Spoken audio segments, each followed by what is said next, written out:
Vous écoutez France Culture. Bonjour Adèle. Nous allons parler aujourd'hui de Simone Weil, cette philosophe humaniste connue pour son engagement ouvrier, qui est une figure très singulière dans l'histoire de la philosophie.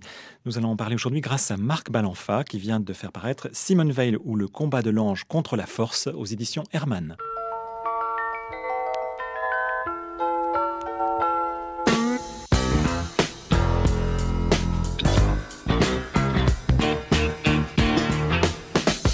Marc Balanfa, bonjour. Bonjour.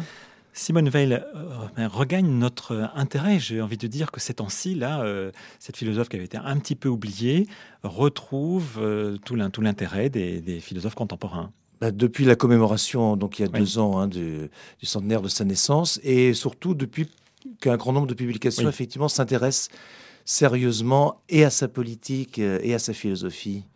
Oui.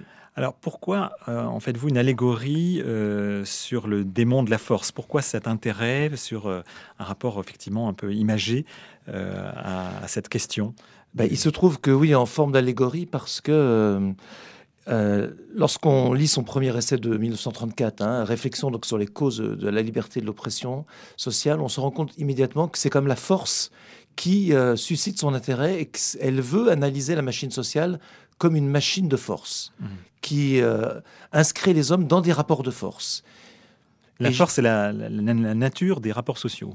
Voilà, c'est ça. Et j'ai été particulièrement sensible à cet aspect dans la mesure où, à juste titre, je crois, elle reproche à Marx et aux marxistes de son époque, on est en 1934, de sous-estimer le désir de pouvoir dans les relations sociales et la force que cela implique, et l'usage de la force que ce désir de pouvoir implique.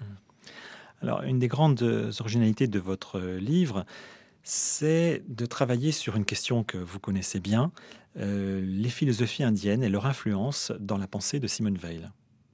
Parce qu'elle les a étudiées avec passion. Elle les a étudiées avec passion, elle n'a pas eu beaucoup le temps, parce qu'elle a commencé en 41, elle est morte en 43 à Londres, mais c'est une passion parce que immédiatement elle y voit une certaine convergence avec un certain nombre de ses préoccupations, à la fois politique, philosophique et mystique.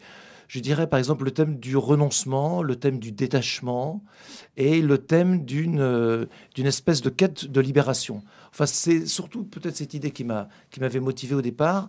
L'intérêt de Simone Weil pour une philosophie de la libération et contre des philosophies de la liberté. Est-ce que vous pourriez justement nous expliquer cette distinction entre philosophie de la liberté et philosophie de la libération ? Disons que schématiquement, même si le schématisme est toujours un peu grossier, la plupart des philosophies occidentales se présentent plutôt comme des philosophies de la liberté, avec le postulat moral que cela implique, comme on le sait avec Kant, alors qu'à partir de Spinoza et même avant Lucrèce ou Épicure, un certain nombre d'autres philosophies se présentent comme des dispositifs intellectuels pour permettre à l'homme individuellement de se libérer d'un certain nombre de contraintes, et en particulier de la force.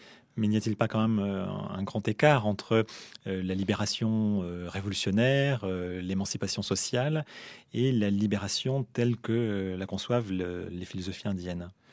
C'est-à-dire que Simone Weil, elle expérimente tout en quelques années, ça va très très vite. Moi, ce que j'admire en elle, c'est une espèce de précocité intellectuelle. Donc, elle a très vite vu dans les années 33-34 les limites du soviétisme. Elle n'y croit plus du tout au Parti communiste soviétique. Et c'est en fonction de ça qu'elle s'oriente vers un autre type de libération qui serait une libération individuelle. Cette période des années 40, 41, c'est une période un petit peu des écrits de Marseille. Oui, c'est ça.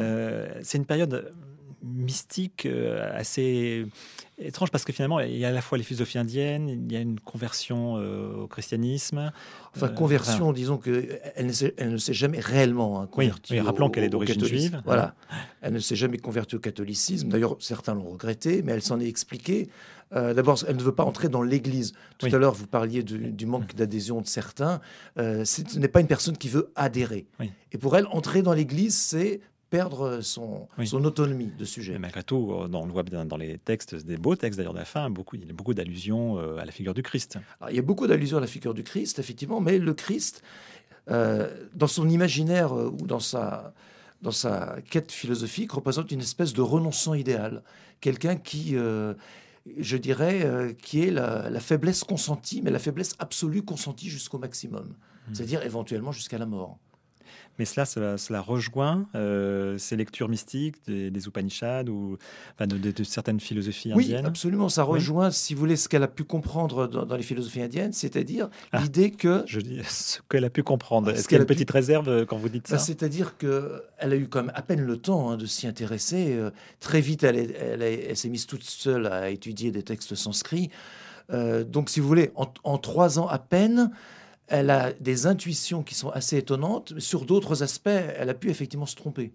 Mais alors, c'est un peu un mélange, une sorte de syncrétisme. C'est une espèce de syncrétisme parce que je crois que le temps lui a manqué pour développer et expliciter sans doute après la guerre ce qu'aurait été son autre parcours intellectuel.